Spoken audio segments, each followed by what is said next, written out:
Olá a todos, a todas, a todes.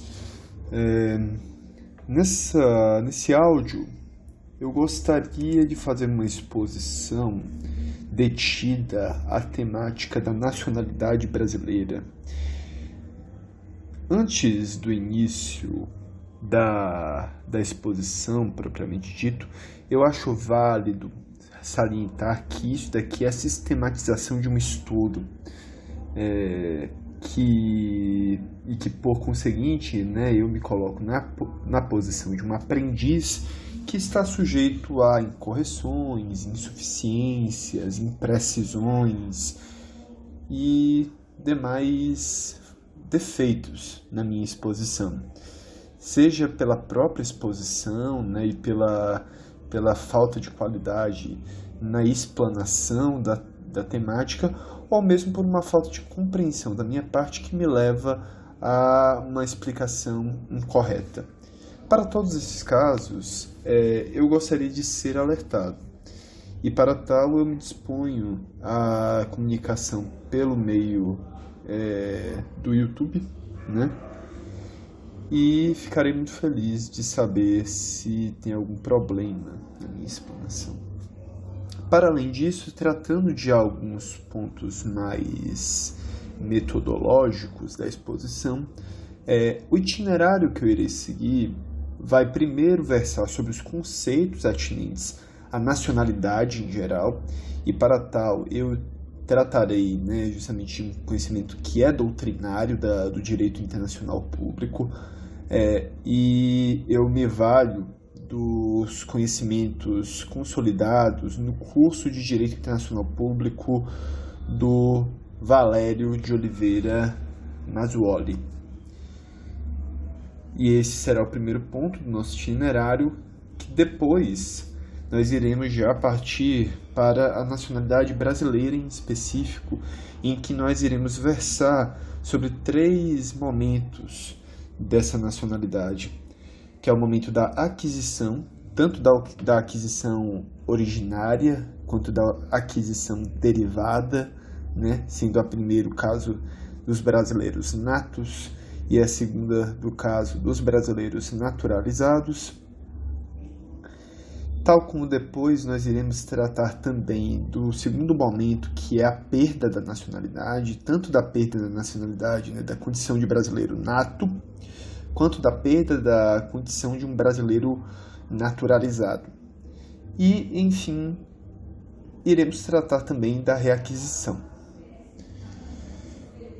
Fixados esses pontos fundamentais, só antes um pequeno detalhe, que esses pontos mais relativos à nacionalidade brasileira em específico, a gente irá tratar com base em 2 leis, com base em duas normas, melhor dizendo, que será primeiramente a Constituição brasileira, que tem todo o regramento relativo aos brasileiros natos, ao que pode se considerar um nacional nato do Brasil, quanto também a gente vai poder tratar depois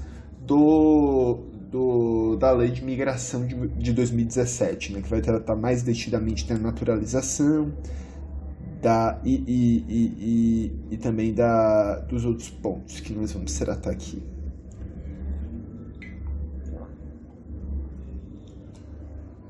Partindo para a nossa exposição, mais especificamente, a gente tem que fazer delineamento de certos conceitos para que a gente não trate-os de forma atécnica. Primeiramente, é necessário que a gente entenda o que é nacionalidade. E para tal intuito de conceituação, Valério Oliveira Mazzuoli nos oferece um conceito que diz justamente que a nacionalidade é o vínculo jurídico-político que um indivíduo guarda perante a um Estado. Só que este vínculo jurídico-político ele é determinado pela soberania do Estado, que escolhe quais são os indivíduos que a ele estarão vinculados. E isso nos oferece uma concepção em duas dimensões, que seria, primeiramente, uma dimensão vertical, né, a partir da concepção do monopólio estatal, da determinação das condições para que seja flagrado este vínculo, né, este liame jurídico-político. Sendo assim, o indivíduo não tem como definir, né, a qual estado ele será vinculado jurídico-politicamente, porque isso cabe ao Estado, né?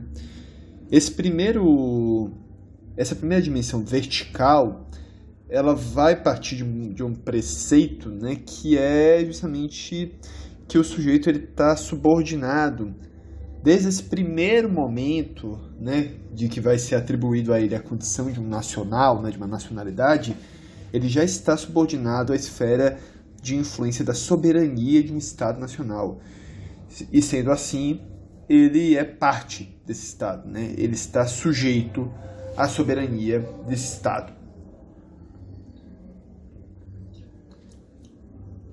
Já a dimensão horizontal é igualmente verdadeira, né, em face, por exemplo, a dimensão vertical, mas ela tem uma outra abordagem que vai justamente fazer um enfoque da nacionalidade como sendo a observação de um indivíduo que vai se inserir na comunidade juridicamente e politicamente organizada pelo Estado, e como tal ele vai ser parte do Estado, né? Não por fazer parte do âmbito de soberania do Estado, mas por fazer parte do povo, que é um elemento constitutivo fundamental do Estado, né?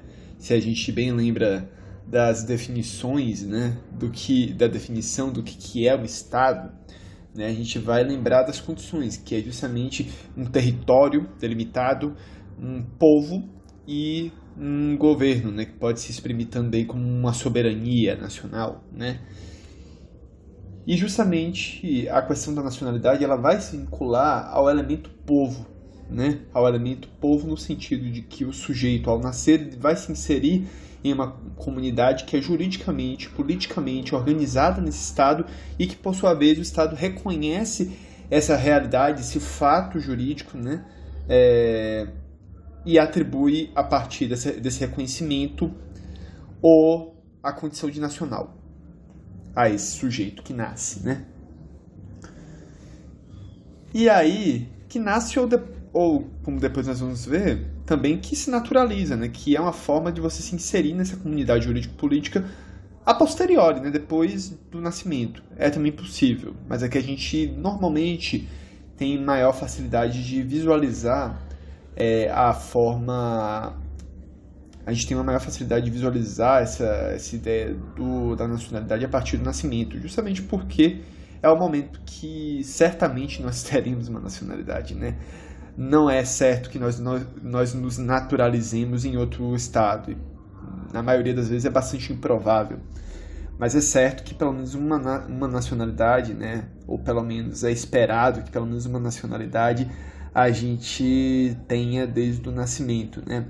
E eu digo que é esperado porque tem uma convenção da ONU para a redução de casos de apatridia que é muito fundamental na sistemática que a Constituição Federal Brasileira adotou para a definição de quem é nacional e de quem é estrangeiro para o Estado brasileiro, que diz respeito justamente a esse esforço, né, de garantir esse direito fundamental, né, esse direito humano à nacionalidade que é tão importante, né, para que o sujeito não esteja totalmente desprovido, né, de qualquer vinculação a um Estado.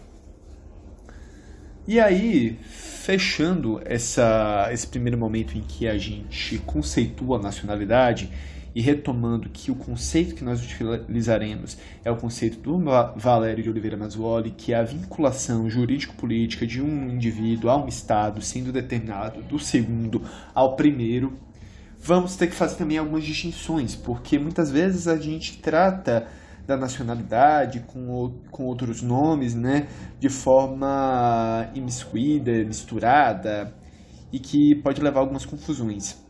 A primeira, né, diferenciação, a primeira distinção que a gente tem que traçar é justamente a diferença entre nacionalidade e cidadania. A cidadania é um conceito que é muito antigo, é um conceito que vem desde a Grécia Antiga, da relação do indivíduo com a polis, né? O cidadão era aquele indivíduo que tinha relação com a polis e, portanto, estava delimitado também por certas condições que em certos momentos eram de renda, em outros momentos também tinha um caráter até mais de aristocracia também, né? Mas depois, né, isso vai se modificando com a história.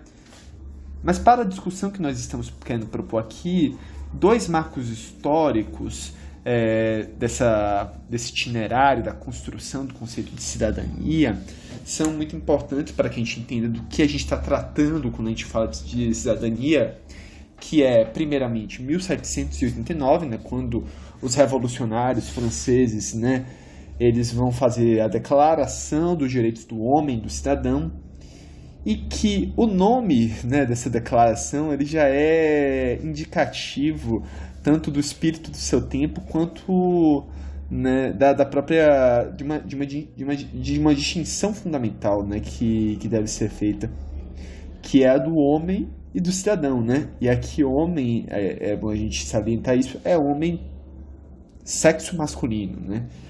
Hoje em dia a gente trataria, né, como é tratado, né, na Declaração Universal dos Direitos Humanos da ONU, de homem, né, como ser humano, né? E assim devemos tratar. Mas em 1789, o que distinguia o homem e o cidadão eram direitos específicos que o cidadão tinha de participação da vontade geral do povo, né? E isso é um conceito, né, do Rousseau, né, que muito influenciou a Revolução Francesa, especialmente no período jacobino, e aí isso vai se refletir justamente na separação, né, exclusiva para os cidadãos dos direitos civis e políticos. Então, o que a gente pode concluir a partir disso é: cidadão, para o período da Revolução Francesa, para o período do liberalismo clássico, é aquele que pode participar da vontade geral do povo, é aquele que é politicamente ativo, é aquele que tem direitos civis e políticos em face de um determinado Estado. Mas isso não exclui direitos que são para todos os homens, né? Que inclusive também os homens que não são cidadãos, né? E isso vai fundar uma noção que a gente vai ter de direitos humanos, né? Que até para aqueles que não têm direitos políticos em uma determinada sociedade, são cabíveis alguns direitos humanos. Em 1789, esses direitos humanos, né, esses direitos do homem, estavam muito vinculados com a ideia do justnaturalismo racionalista, que estava sendo desenvolvido naquele período de iluminismo, né, e que buscava justamente fundar um direito baseado na razão, né, também buscando uma certa segurança jurídica, buscando uma certa, como podemos dizer, uma certa absolutização do direito, né? Que ele não ficasse sujeito às vontades despóticas de líderes, né? Que não ficasse sujeita à vontade dos homens, mas que fosse um justo universal, um justo a priori, né? Um justo que se vinculasse a noções morais também, naturalmente, mas um justo mais num sentido racionalista, né? E aí a gente tem uma série de concepções, como por exemplo a concepção kantiana, né, de imperativo categórico, que muito foi relevante nesse período. Mas justamente o que temos, né, para sintetizar, né, para extrair desse período, é justamente que havia uma distinção entre seres humanos, né, e cidadãos, sendo os cidadãos um conjunto contido no conjunto maior, né, que é o conjunto de homem, né, e justamente esse conjunto contido que é o conjunto dos cidadãos, se caracterizava por ser detentor de direitos políticos e de direitos civis. O segundo marco histórico a que me refiro para a definição do que significa ser um cidadão é 1948. 1948 justamente por ser o momento em que, depois do fim da Segunda Guerra Mundial, as Nações Unidas elas vão fazer a promulgação da Declaração Universal dos Direitos Humanos. E nesse momento, esse documento também, né, que vai sagrar o direito à nacionalidade, ele vai entender a cidadania de uma forma um tanto mais ampla, né? Nesse contexto, né, nesses debates que estavam sendo ampliados por conta do fim da guerra, né? E a concepção comum que se chega nesse período é que a relação de cidadania está mais vinculada a uma noção de você estar, sim, né, subordinado a uma esfera de ação da soberania de um determinado Estado, mas que por conta disso também você detém direitos e deveres, né, por conta desse estado de coisas, né, desse fato jurídico que você está subordinado a um determinado Estado, né? E isso leva a alguns desdobramentos, né, que são debates, né, isso aí são debates que ainda até hoje se mantêm, né, que, por exemplo, é o debate que vai nos levar a uma concepção mais moderna, mais contemporânea, melhor dizendo, da cidadania não como uma delimitação jurídica, né, não como algo que pode ser enquadrado por numa realidade em si, num ser, mas justamente uma ação, né? A cidadania, enquanto uma ação, diz respeito à capacidade, né? e a preocupação, né, de um determinado sujeito que, ao se inserir em uma determinada comunidade política e juridicamente organizada, se identifica com ela, passa a se importar com ela e passa a se organizar para ingerir diretamente ou indiretamente nos rumos que a sociedade vai tomar, né, conforme as suas convicções. Essa é a diferença fundamental que a gente pode dizer entre nacionalidade e cidadania. Enquanto que a gente tem a nacionalidade enquanto essa delimitação no ser mesmo, né, de uma vinculação jurídico-política a um Estado, nós podemos entender que a cidadania está mais vinculada a uma ação, por mais que em tempos pretéritos a gente também pudesse vincular a cidadania a uma detenção de direitos civis e políticos.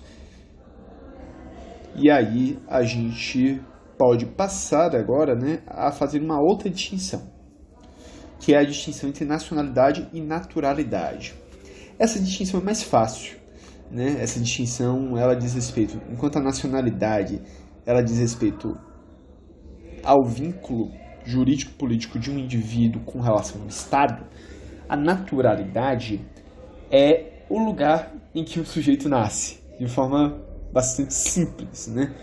Então, o sujeito pode ser natural de um Estado que reconheça o ius sanguinis, né, como sendo a forma de delimitação dos seus nacionais. E, portanto, ele vai ser ele vai ser natural desse Estado, digamos, a Itália, né, que tem o ius sanguinis, ou então o Japão, né, que tem o ius sanguinis bastante forte, mas ele não será nacional do Japão, ou não será nacional da Itália, né? Justamente porque ele não consegue atingir os requisitos que o Estado impõe para que ele seja considerado nacional. Então ele só será considerado natural. Essa situação pode vir a causar uma situação de apatridia, mas justamente, né, a Convenção de 1961 da ONU para a redução de casos de apatridia, busca criar mecanismos nacionais para evitar essa situação. O Brasil, por exemplo, tem mecanismos mais do que suficientes para evitar situações de apatridia que envolvam, de alguma forma, direta ou indiretamente, nacionais brasileiros. E, enfim, a gente tem uma outra distinção muito fundamental que a gente tem que fazer, que é entre naturalidade e naturalização. Enquanto a naturalidade diz respeito ao lugar que você nasce, a naturalização é um processo de inserção de um sujeito em uma comunidade política juridicamente organizada por um Estado que é diferente daquela que ele nasceu, né?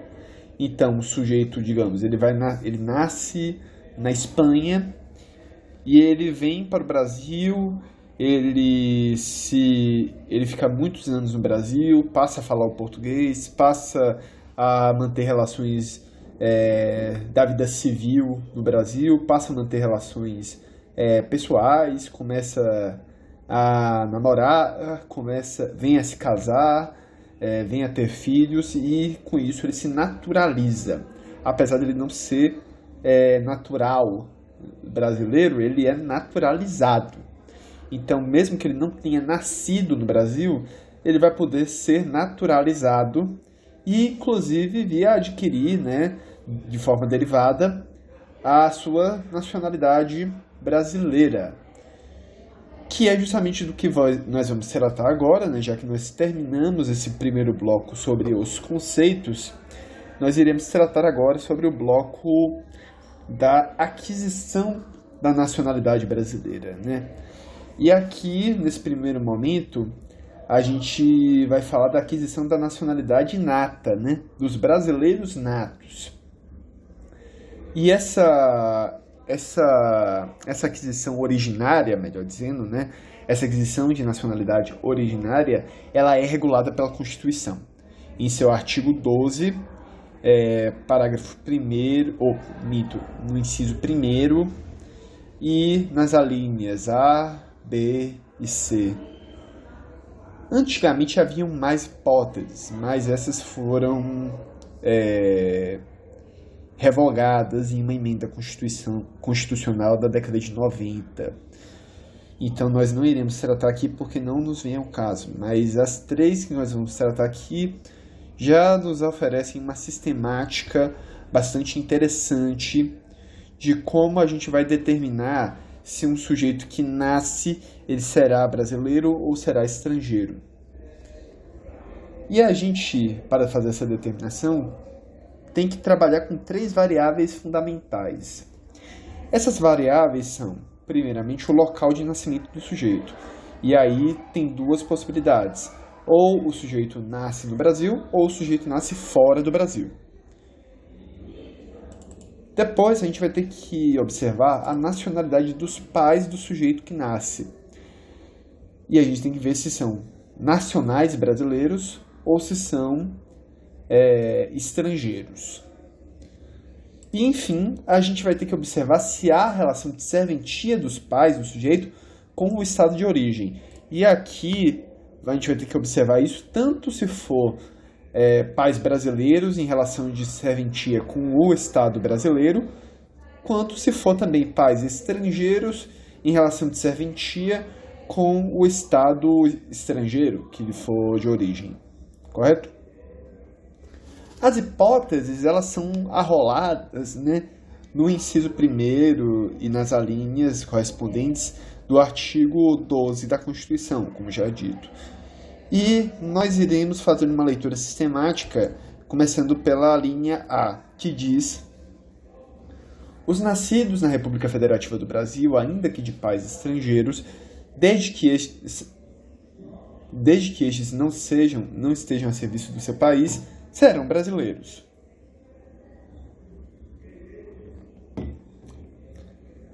Percebam, aqui a gente tem já a operação das 3 variáveis que a gente estava tratando. Então, é necessário que seja nascido no Brasil. E aqui o território é levado em consideração também os territórios móveis, né? Barcos brasileiros, aviões brasileiros, em circunstâncias que não dê para fixar um local de nascimento em solo, né? Então a gente primeiro tem essa determinação. Se for nascido no Brasil, pode ser tanto de pais estrangeiros quanto de pais brasileiros. Mas se for de pais estrangeiros, estes não podem estar a serviço do seu país. E aqui a gente tem que levar em consideração o seguinte: e se for um pai brasileiro, um pai estrangeiro, e este pai estrangeiro estiver a serviço do seu país? O filho será brasileiro ou o filho será estrangeiro? Neste caso, por incrível que pareça, o filho será brasileiro, porque o Brasil, a doutrina, né, que levou, né, a essa sistemática na determinação de nacionalidade, entende que o mínimo, né, qualquer resquício de radicação de um sujeito que nasce no Brasil, né, e que tem alguma relação com o Brasil, mesmo que nascendo no estrangeiro, deve ser reconhecida através da atribuição da nacionalidade. Então, se um filho que nasce no Brasil tem um pai brasileiro, ele vai ter uma relação de radicação com o Brasil, que é através de um pai que é brasileiro. E ele vai ser reconhecido como brasileiro nato, no caso, né, de se for nascido no Brasil, segundo a linha A do inciso 1º do artigo 12 da Constituição. Certinho? É essa doutrina que vai regrar essas relações mais cabulosas, mais diferenciadas. Então, o que a gente percebe é que a exceção, né, que é colocada aí, ela se opera se, em primeiro lugar, se os dois pais forem estrangeiros. Se for um estrangeiro e um brasileiro, ele poderá ser brasileiro, sem maiores problemas. Se os dois pais forem estrangeiros e se pelo menos um deles estiver a serviço do país de origem. Ou seja, não precisa que os dois pais estejam a serviço do país de origem. Se for dois estrangeiros e apenas um pai estiver a serviço do país de origem, já não poderá ser brasileiro essa criança que nasce no Brasil. Beleza? Essa é a sistemática do artigo 12, inciso 1º, parágrafo a linha A. E esse dispositivo claramente essa sagra, né, aqui o ius solis, né, como um dos vetores, né, um dos critérios de determinação de nacionalidade nata pela Constituição da República Federativa do Brasil. E aí agora a gente já vai tratar do artigo 12, inciso 1º, a linha C. Por que eu não falo da linha B antes? Porque a linha B é uma condição específica da linha C. Eu acho, inclusive, que na sistemática da Constituição a ordem deveria ser invertida. E primeiro tratar da linha C, e a linha C deveria ser a linha B, e a linha B deveria ser a linha C.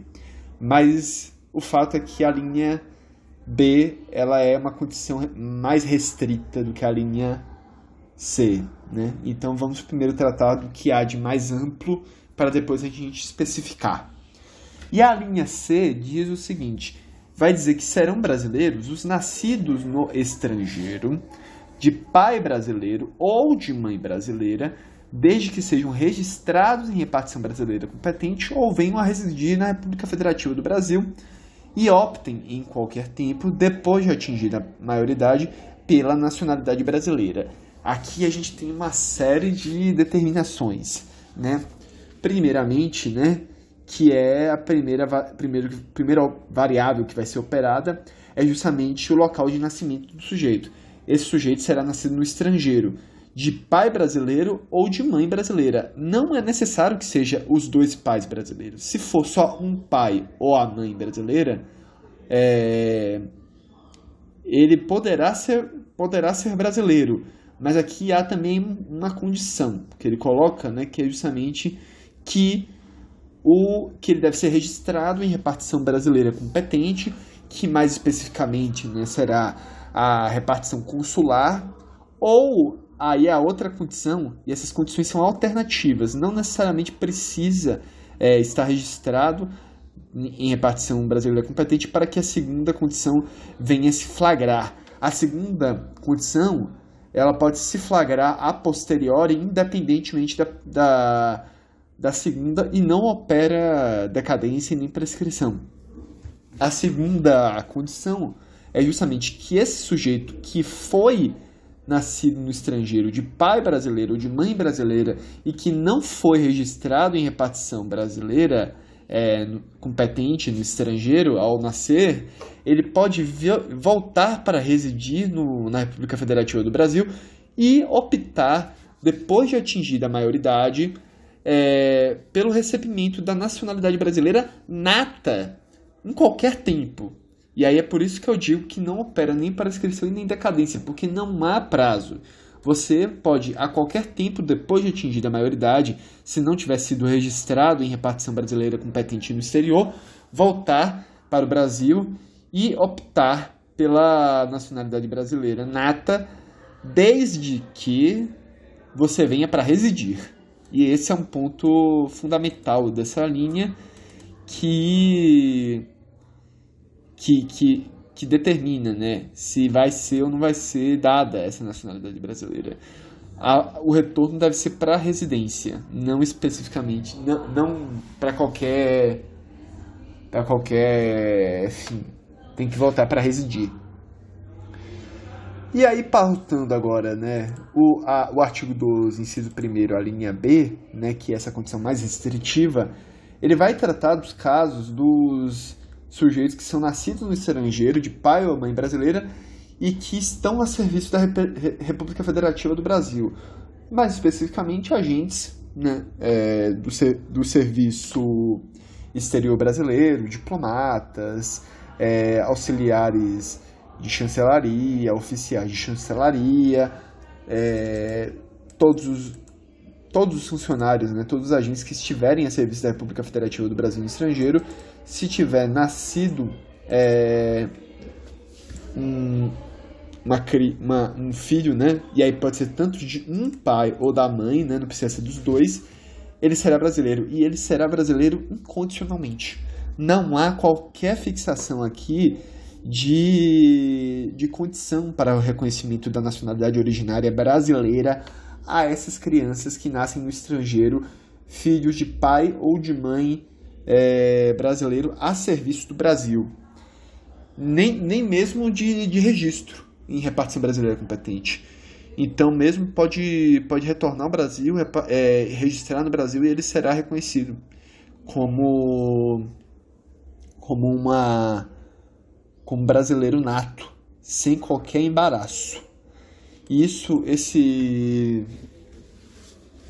Essa linha é importante porque ela é uma linha que foi retomada do texto original da Constituição de 1988, depois de uma emenda constitucional que foi muito impopular com os servidores do Serviço Exterior Brasileiro, que ficava condicionada a nacionalidade nata dos filhos de brasileiros a serviço exterior no estrangeiro, somente ficava condicionada ao retorno deles para registro no Brasil. E aí depois, nos anos 2000, vai ter uma nova emenda que vai retomar essa leitura, né, de que os nascidos estrangeiros, de pai brasileiro ou de mãe brasileira, que estão a serviço do Brasil, eles serão brasileiros incondicionalmente. E aí podendo tanto registrar em repartição brasileira competente no exterior, ou em repartição brasileira competente no Brasil, ou enfim. Essa é a sistemática que nós temos. Percebe-se nessa sistemática que é uma sistemática que opera com algumas variáveis, como eu já tinha dito, né? e que ela tem uma relação mista entre as condições, né, que normalmente são operadas nas constituições para determinar o nacional ou o estrangeiro, que é o ius solis e o ius sanguinis, né, o direito de solo e o direito de sangue. O Brasil trabalha com ambas as possibilidades justamente para cumprir com a Convenção da ONU de 1961 para a redução de casos de apatridia, e aí justamente também para evitar que algum brasileiro venha ficar desamparado na situação de apatridia, podendo ele ser considerado brasileiro. Finalizado o bloco sobre a aquisição de nacionalidade brasileira nata, podemos tratar agora da naturalização. A naturalização tem alguns dispositivos que são redundantes, tanto na Constituição quanto na Lei de Imigração, como, por exemplo, a naturalização extraordinária está presente nas duas leis, né?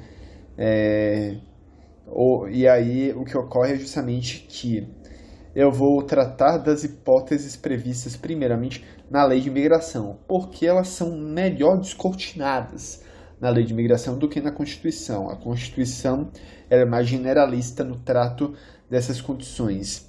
Mas antes da gente ir para esses pontos mais práticos, é bom a gente retomar também alguns conceitos, né? Porque a gente já tinha tratado de conceito de naturalização, mas para a gente entender do que se trata, é importante a gente se lembrar que a naturalização é a aquisição de nacionalidade derivada, ou seja, uma nacionalidade secundária, por inserção na comunidade política que compreende o elemento povo de um Estado em questão.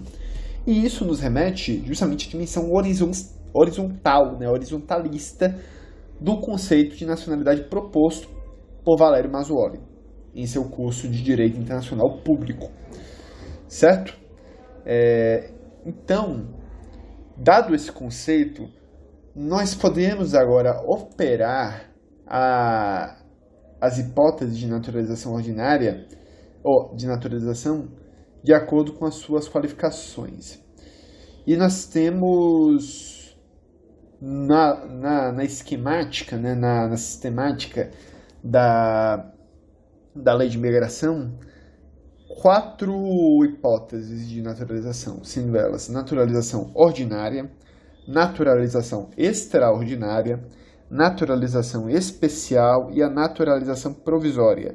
Na Constituição brasileira, nós também temos um caso específico de naturalização dos nacionais originários de países de língua portuguesa, que nós também iremos tratar ao final.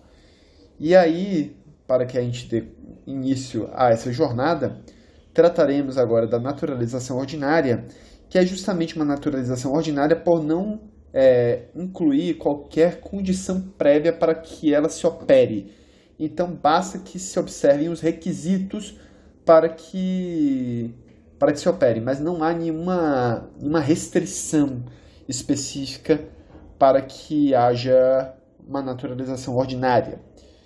E esses requisitos, né, que a naturalização ordinária pede, né, para que ela se flagre, são os seguintes. Primeiramente, a capacidade civil nos termos da lei brasileira, né? Segundo, a capacidade de comunicação em língua portuguesa. Não se exige uma comunicação impecável. Se exige uma comunicação de acordo com os limites das condições do próprio aprendiz da língua portuguesa, né? Então, poderá ser levado em consideração a diferença da língua materna para a língua portuguesa, se é uma matriz linguística totalmente diferente, né? Se vem um sujeito de língua eslava ou de língua, por exemplo, um chinês que venha se naturalizar no Brasil, é natural que ele não tenha uma capacidade de comunicação tão arrojada quanto alguém que, sei lá, seja da América Latina, né? E que esteja mais familiarizado com as línguas latinas. Então, tudo isso será levado em consideração nesse ponto sobre a capacidade de comunicação na língua portuguesa.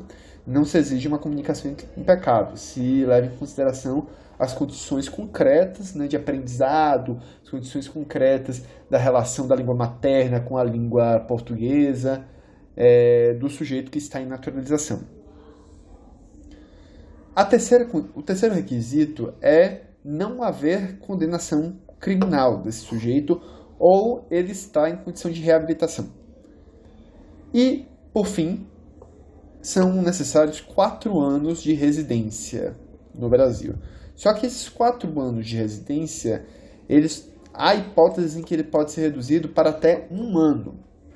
E essas hipóteses são: se esse sujeito tiver um filho brasileiro, se esse sujeito tiver um cônjuge ou um companheiro brasileiro, aí a gente considerando casamento, propriamente dito, e união estável, né?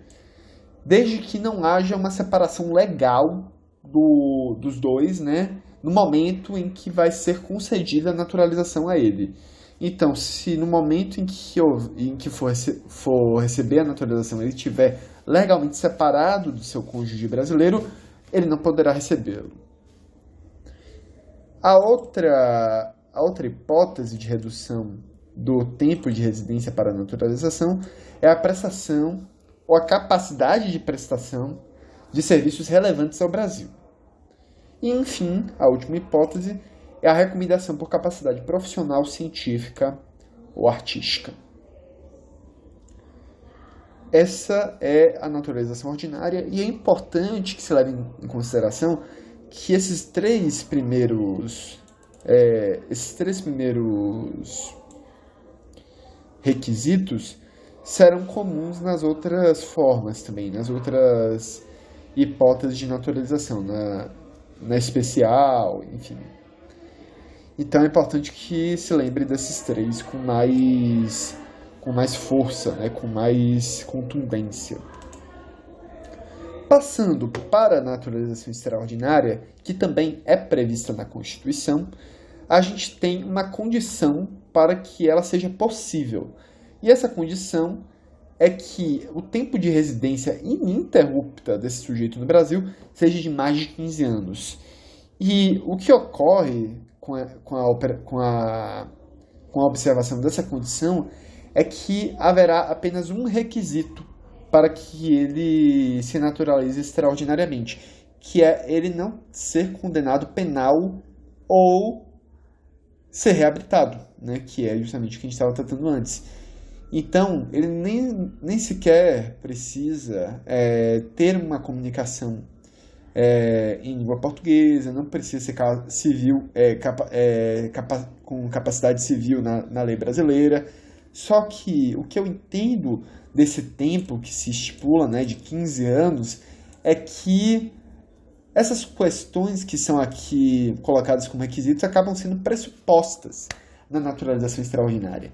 Porque em 15 anos de residência ininterrupta desse sujeito no Brasil, é muito difícil que ele tenha conseguido se manter sem ter uma mínima capacidade de comunicação na língua portuguesa.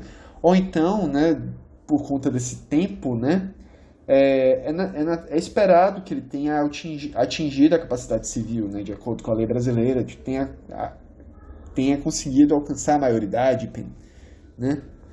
E também a questão da residência ela é muito maior, né, do que na naturalização ordinária. Então, se entende que é subentendido esses outros requisitos da naturalização ordinária. E sobre a naturalização extraordinária, é isso que eu tenho para tratar. Sobre a naturalização especial, há algumas hipóteses que podem se flagrar para a fixação da condição necessária. São 2 hipóteses possíveis para que seja operada, né, uma naturalização especial. A primeira hipótese é o caso de um cônjuge ou companheiro de membro do Serviço Exterior Brasileiro ou de outro agente público a serviço no Brasil, no exterior, por mais de 5 anos. E a segunda hipótese é o caso de empregado, né, o funcionário de repartição diplomática ou consular brasileira no estrangeiro por mais de 10 anos consecutivos. Só que na naturalização especial, como não tem qualquer exigência de residência no Brasil prévia, qualquer período de residência, os outros requisitos que não são colocados pela naturalização extraordinária, aqui na especial eles são requisitados novamente, que é justamente a capacidade civil, de acordo com a lei brasileira, a capacidade de comunicação na língua portuguesa e não ter condenação criminal ou ser reabilitado, né? E aí, justamente por não ter qualquer exigência quanto à residência no Brasil, é que se requer, né, esses pontos. E esse é o caso de naturalização especial, né, que é bastante interessante, né, a gente pensar que sequer pede um tempo mínimo de residência no Brasil, né, e mesmo assim será incluído na comunidade jurídico-política organizada pelo Estado brasileiro.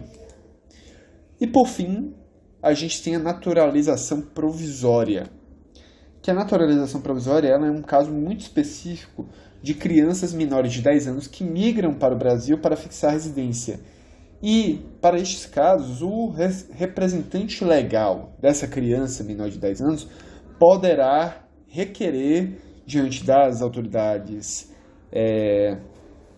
responsáveis, né, competentes no Brasil, a naturalização provisória dessa criança. E, por sua vez, essa criança, quando alcançar a maioridade, poderá, em um prazo de 2 anos, requerer que haja a transição, né, da naturalização provisória para uma naturalização permanente, definitiva. E depende da vontade, né, do sujeito, né, depende dessa vontade, né, da operação e da expressão, né, da vontade, né, tem que ser uma vontade expressa. Ele se colocar diante da autoridade brasileira e falar que quer a naturalização definitiva. Certinho? Certinho.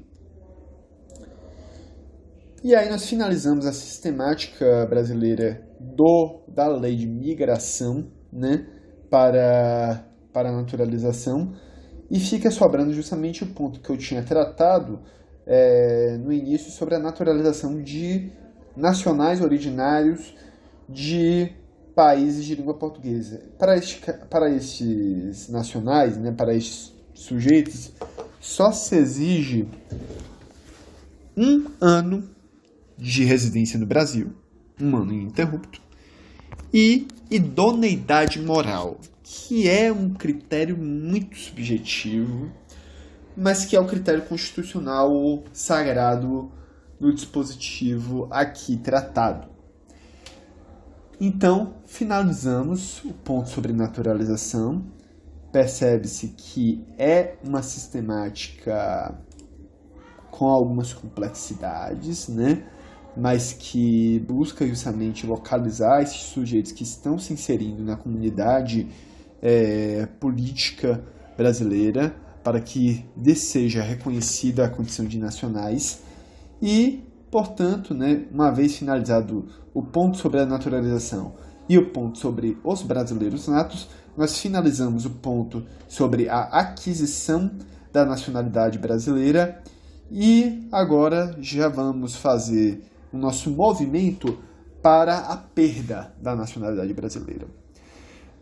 A perda da nacionalidade brasileira é algo muito sensível, justamente pensando que pode acarretar em casos de apatridia. E em todos os casos que levar à apatridia, o Brasil ele irá rejeitar, né, essa perda de nacionalidade, né? Ele vai manter esse sujeito como seu nacional. E aí o caso que a gente vai tratar aqui hoje é sobre a perda da condição de brasileiro nato, né? E também a perda da condição de brasileiro naturalizado, que são sistemáticas diferentes. A perda da condição de brasileiro nato, ela ocorre pela renúncia. Antigamente, havia uma hipótese também da perda da condição de brasileiro nato por aquisição de nacionalidade estrangeira derivada. Ou seja, em um momento da história da Constituição de 1988, o Brasil não tolerava polipatria. Hoje em dia, há tolerância à polipatria. Então, o brasileiro ele pode adquirir outras nacionalidades derivadas por naturalização e não perder a sua nacionalidade originária brasileira. Houve justamente a revogação desse dispositivo. Então, manteve-se a única forma de perda da condição de brasileiro nato, a renúncia. E essa renúncia ela é operada com o Ministério da Justiça e justamente só será rejeitada, né, pela autoridade competente em casos que impliquem uma situação de apatridia. E isso nos leva a concluir que só será acatado uma renúncia, né, um pedido de renúncia da nacionalidade brasileira se esse sujeito tiver uma nacionalidade estrangeira derivada, né? Ou uma nacionalidade estrangeira em caráter definitivo que lhe contemple, né, com uma vinculação jurídica política a algum outro estado do mundo, né? E o caso da renúncia não exclui a possibilidade de reaquisição, que nós iremos tratar depois. A possibilidade de perda da condição de brasileiro naturalizado ocorre por sentença judicial de cancelamento de naturalização. E a sentença judicial de cancelamento de naturalização, ela se dá por 3 hipóteses fixadas na Constituição da República Federativa Brasileira. A primeira hipótese é o caso de fraude no processo de naturalização. Então, se for contemplado que há fraude nesse processo de naturalização, ele terá a sua naturalização cancelada e não poderá retomá-la a menos que por uma circunstância específica e será tratada no ponto sobre reaquisição.